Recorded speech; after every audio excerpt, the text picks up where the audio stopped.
Sejarah berdirinya Himpunan Mahasiswa Islam atau HMI bagian 3 oleh Komarudin Rahmat.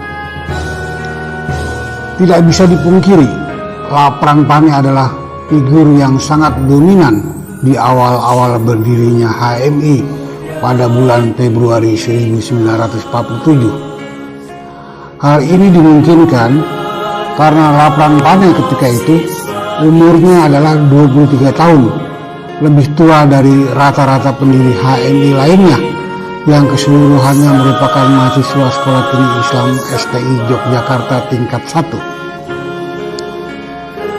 Seperti diketahui, Lapran Pane lahir pada tahun 1922 dan meninggal pada tahun 1991, yaitu dalam usia 69 tahun.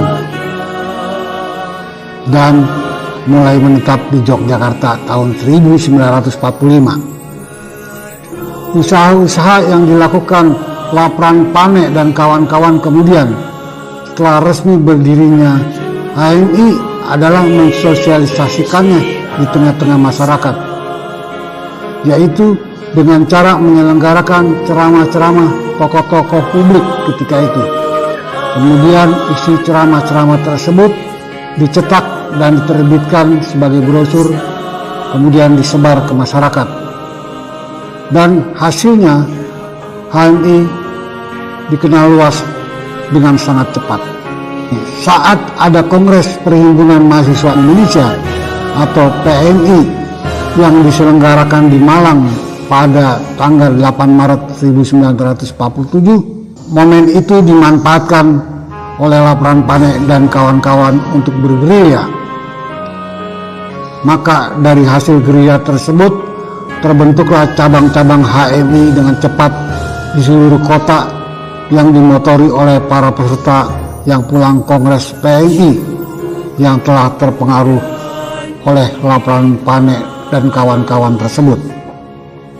Antara lain, dalam hitungan tidak terlalu lama setelah Kongres PMI tersebut, terbentuklah HMI cabang Klaten, cabang Solo, dan cabang Malang. Dengan terbentuknya cabang-cabang di beberapa kota atau perguruan tinggi, maka pengurus HMI yang dibentuk pada tanggal 5 Februari 1947 ditetapkan sebagai pengurus PB HMI atau pengurus besar HMI merangkap HMI cabang Yogyakarta. Kecepatan proses ini sangat luar biasa dan telah menjadi catatan sejarah HMI yang mengesankan sepanjang masa. Perhatikanlah, kelahiran HMI 5 Februari 1947 bukanlah tanggal kebetulan kalau tidak ingin dibilang hal itu karena dipaksakan oleh Lapran Pane, yaitu dengan alasan persiapan yang sudah matang. Seperti diketahui, dalam rapat pendirian tersebut, Lapran Pane dengan tegas mengatakan bahwa bila pun ada yang tidak setuju dengan berdirinya organisasi mahasiswa Islam, maka organisasi ini akan tetap didirikan pada tanggal 5 Februari karena dengan alasan yang sudah matang. Seperti diketahui pula bahwa bertepatan dengan tanggal 5 Februari 1947 itu di Yogyakarta ada dua kegiatan besar yang mengiringi kelahiran HMI, di mana sepertinya Lapran Pane ingin menselaraskan kelahiran HMI dengan situasi dan kegiatan waktu itu. Yang pertama adalah kegiatan Maulid Nabi pada tanggal 3 Februari 1947 yang ditandai peringatan tradisional Sekaten.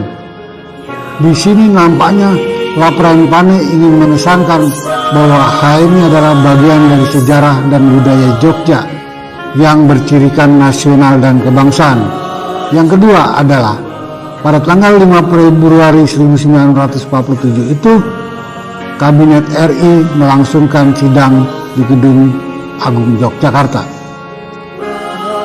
Sidang kabinet tersebut membicarakan 1. Penandatanganan Linggarjati, 2. Menghadapi sidang KNIP di Malang, 3. Pembahasan anggaran belanja negara dan kemakmuran.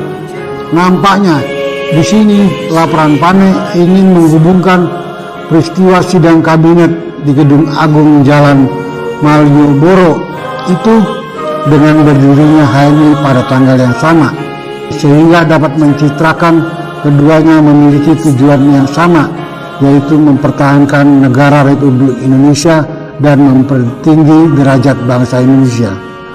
Dengan begitu, antara pemerintah dan HMI sama-sama memiliki kesamaan, yaitu sama-sama ingin mempertahankan negara Republik Indonesia. Di sini terlihat kecerdasan langkah laporan Pane dalam membumikan HMI di tengah situasi kritis. Kemudian, seperti yang telah menjadi catatan sejarah, perjanjian Linggarjati yang disepakati di Kuningan, Jawa Barat pada tanggal 25 Maret 1947 itu ternyata dilanggar oleh Belanda yang berujung pada krisis politik. Yang lebih parah adalah menyusul pada tanggal 27 Juli 1947 Belanda melakukan agresi militer pertama.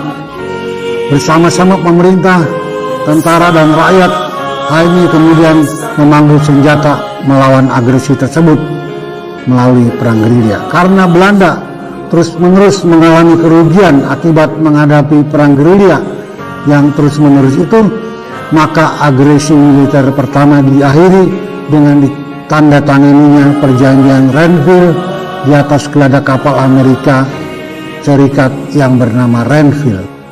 HMI dan Masyumi menolak perjanjian Renville tersebut karena menganggap daerah kekuasaan Republik Indonesia semakin sempit, sementara PKI mendukungnya. Bahkan HMI ketika itu menuntut agar kabinet Amir Syarifuddin dibubarkan karena bertanggung jawab atas penandatanganan perjanjian Renville tersebut. Dan telah melalui pertarungan di lapangan, maka FDR atau Front Demokrasi Rakyat yang Komunis itu, yang notabene mendukung kabinet Amir Syarifuddin, berhasil dilumpuhkan oleh komponen yang anti perjanjian Renville, termasuk HMI. Maka pada tanggal 23 Januari 1948, kabinet Amir Syarifuddin jatuh. Atas desakan HMI bersama kekuatan-kekuatan lainnya, maka pada tanggal 29 Januari terbentuklah kabinet koalisi Masyumi TNI dengan Perdana Menterinya Muhammad Hatta merangkap wakil presiden. Ketika peringatan Dies Natalis pertama HMI pada tanggal 6 Februari 1948, ternyata hampir seluruh biaya peringatan dibiayai oleh Menteri Pertahanan, dan seluruh para petinggi sipil dan militer hadir, termasuk Panglima Angkatan Perang Republik Indonesia Jenderal Sudirman. Tentu saja sejarah ini merupakan catatan bagi kader-kader HMI dari masa ke masa, karena ternyata seumur bayi HMI sudah terlibat dalam peristiwa besar sejarah yang menentukan jalannya bangsa Indonesia kemudian. Jenderal Sudirman pada Dies Natalis itu mengeluarkan pernyataan bahwa HMI bukan saja himpunan mahasiswa Islam, tapi juga adalah harapan masyarakat Indonesia.